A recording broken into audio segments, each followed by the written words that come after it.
घडामोडींचा आढावा घेणार आहोत। आज राज्यामध्ये एक महत्त्वाचा शपथविधी पार पडला। हा शपथविधी होता राष्ट्रवादी काँग्रेसचे ज्येष्ठ नेते छगन भुजबळांचा। त्यांचं मंत्रिमंडळात कमबॅक झालंय। त्यांच्याकडे अन्न आणि नागरी पुरवठा मंत्रालय सोपवलं जाईल अशी दाट शक्यता आहे। यापूर्वी मंत्रिमंडळात समावेश न झाल्यामुळे छगन भुजबळांनी कमालीची नाराजी व्यक्त केली होती, पण आता मंत्रिपद देऊन भुजबळांची ही नाराजी सरकारनं दूर केल्याची चर्चा आहे।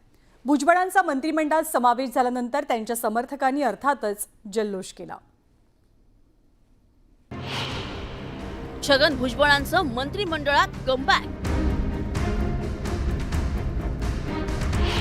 भुजबळांनी घेतली मंत्रिपदाची शपथ।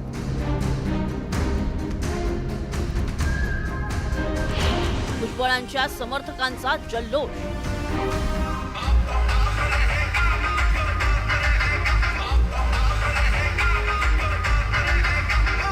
देवेंद्र फडणवीसांच्या नेतृत्वाखालील महायुती सरकारच्या मंत्रिमंडळाच्या छोटेखानी विस्तारात छगन भुजबळांनी पद आणि गोपनीयतेची शपथ घेतली। चंद्रकांत भुजबळ गांभीर्यपूर्वक प्रतिज्ञा करतो की राज्याचे मुख्यमंत्री आणि दोन्ही उपमुख्यमंत्री या शपथविधी सोहळ्याला उपस्थित होते। छगन भुजबळांना महायुती सरकारच्या सुरुवातीच्या मंत्रिमंडळात संधी दिली गेली नव्हती। मात्र धनंजय मुंडे यांना मंत्रिपदाचा राजीनामा द्यावा लागल्यानंतर रिक्त झालेल्या पदांवर छगन भुजबळांची नियुक्ती करण्यात आली। धनंजय मुंडेंकडे यापूर्वी असलेले अन्न आणि नागरी पुरवठा मंत्रिपद भुजबळांकडे जाण्याची शक्यता आहे। आता बाकीच्या काही जबाबदाऱ्या असतील ते मुख्यमंत्री आणि उपमुख्यमंत्री ठरवतील, ते काम करायचं। 1991 पासून जे आज शपथ घेतो आहे, मंत्रिपद येत आहे जात आहे, अनेक खाती सांभाळलेली आहेत। असं जे काही खातं मला मिळेल त्याप्रमाणे आपण निश्चितपणे काम करू।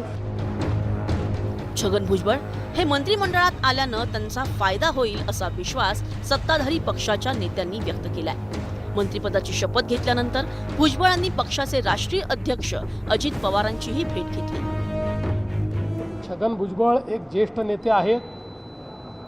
देशातला ओबीसींचा आवाज म्हणून भुजबळ साहेबांकडे पाहिलं जातं आणि म्हणून राष्ट्रवादी काँग्रेस पक्षाने भुजबळ साहेबांना पुन्हा मंत्रिमंडळामध्ये घेण्याचा निर्णय केला। आम्ही देखील त्याचं स्वागत केलेलं आहे। त्यांची सुरुवात शिवसेनेमधून झाली। बाळासाहेब यांच्याबरोबर काम करताना एक हाडाचा शिवसैनिक म्हणून त्यांची ओळख होती आणि मुंबईचे महापौर म्हणून देखील त्यांनी काम केलं। अनेक मंत्रिपदाचा त्यांना कार्यभार त्यांनी सांभाळलेला आहे। त्यामुळे त्यांच्या आजच्या शपथविधीमुळे राज्य सरकारमध्ये एक अनुभवी मंत्री पुन्हा एकदा आलेले आहेत। मी त्यांचं मनापासून स्वागत करतो। महायुती सरकारच्या मंत्रिमंडळात सुरुवातीला सहभाग न झाल्याने भुजबळ नाराज होते। त्यांनी उघडपणे आपली नाराजी अनेक वेळा व्यक्त केली होती। मंत्रिपद न मिळाल्यामुळे भुजबळ राष्ट्रवादी काँग्रेसच्या नेतृत्वापासून आणि पक्षीय घडामोडींपासून लांब राहिलेले दिसत होते। अधिवेशन अटेंड नाही करणार तुम्ही? पुढची काय भूमिका? आता बघू, जहां नाही चाइना वहां नाही। चलो। छगन भुजबळांची ही नाराजी इतकी टोकाची होती की भुजबळ पक्ष सोडणार या चर्चांना उधाण आलं होतं। अखेर भुजबळ यांचा पुन्हा मंत्रिमंडळात समावेश करण्याचा निर्णय घेण्यात आलाय। भुजबळांच्या समावेशामागे राष्ट्रवादीपेक्षा भाजपची भूमिका महत्त्वपूर्ण असल्याची चर्चा आहे। ओबीसी मतांसाठी भुजबळचे मंत्रिपद महायुतीला फायदेशीर ठरण्याची शक्यता आहे। आगामी महापालिका निवडणुका लक्षात घेऊन भुजबळांचा मंत्रिमंडळात समावेश करण्यात आलाय। तो त्यांचा निर्णय आहे, परंतु तो उतावीळपणाचा ते भाष्य होतं असं माझं मत आहे। उतावीळ होण्याची आवश्यकता नाही। भुजबळ साहेब फार सिनियर लीडर आहे। वास्तविक भुजबळ साहेब इतके सिनियर लीडर आहेत, ते आमच्या सर्वांपेक्षा सिनियर आहे। त्यामुळे त्यांना कुठे ना कुठेतरी पक्ष न्याय देणारच होता, तो काही विषय नाही। पण आता त्या माध्यमातून त्यांना न्याय मिळाला आहे असं माझी स्वतःची खात्री झाली, माझं मन झालं। All is well where the end should well. शेवट चांगला तर सगळं चांगलं असं आहे। हे सगळं 8 दिवसापूर्वी ठरलं, मिटिंग झाली आमच्या 8 दिवसापूर्वी, तेव्हा सगळं ठरलं।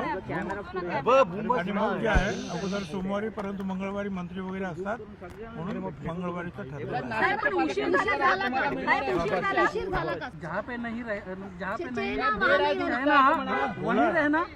ज्याचा शेवट चांगला छगन भुजबळ यांची मंत्रिपदी वर्णी लागल्यानंतर राष्ट्रवादी काँग्रेसच्या कार्यकर्त्यांनी आणि समता परिषदेच्या कार्यकर्त्यांनी जल्लोष साजरा केलाय। अखेर 6 महिन्यानंतर महायुती सरकारमध्ये भुजबळांचं कमबॅक झालंय। Bureau report, news 18, Lokmat. तर ज्याचा शेवट चांगला ते सगळं काही चांगलं अशी प्रतिक्रिया मंत्रिपदाची शपथ घेतल्यावर छगन भुजबळांनी दिली, कारण गेल्या 6 महिन्यात